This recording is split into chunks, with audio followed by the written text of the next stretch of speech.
আসসালামু আলাইকুম। আজ প্রচুর বৃষ্টি হচ্ছে, বাইরের পরিবেশটাও ভীষণ ঠান্ডা। তাই ভাবছি আজ গরুর মাংস দিয়ে খিচুড়ি রান্না করব।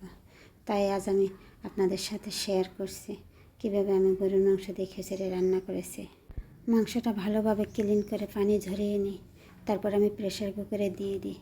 যেহেতু প্রেসার কুকারে রান্না করব, তাই খুব একটা বেশি পানির প্রয়োজন হয় না, অল্প পানিতে প্রেসার কুকারে রান্না হয়ে যায়। তারপর প্রতিদিনের মতো গরুর মাংস রান্না করতে যেসব মশলাগুলো ব্যবহার করি, ঠিক আমি তাই ব্যবহার করেছি। তারপর আমি হাত দিয়ে ভালোভাবে মেখে জেখে রান্নাটা বসিয়ে দিই। দেখেন আমার গরুর মাংসটা রান্না হয়ে গেছে।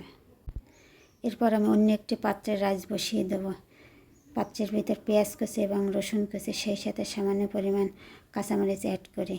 এগুলো ভাবে নেড়ে ছেড়ে ক্লিন করা রাইসটা আমি ঢেলে দিই। এগুলোর সাথে সামান্য পরিমাণ শুকনো উপকরণগুলো অ্যাড করি।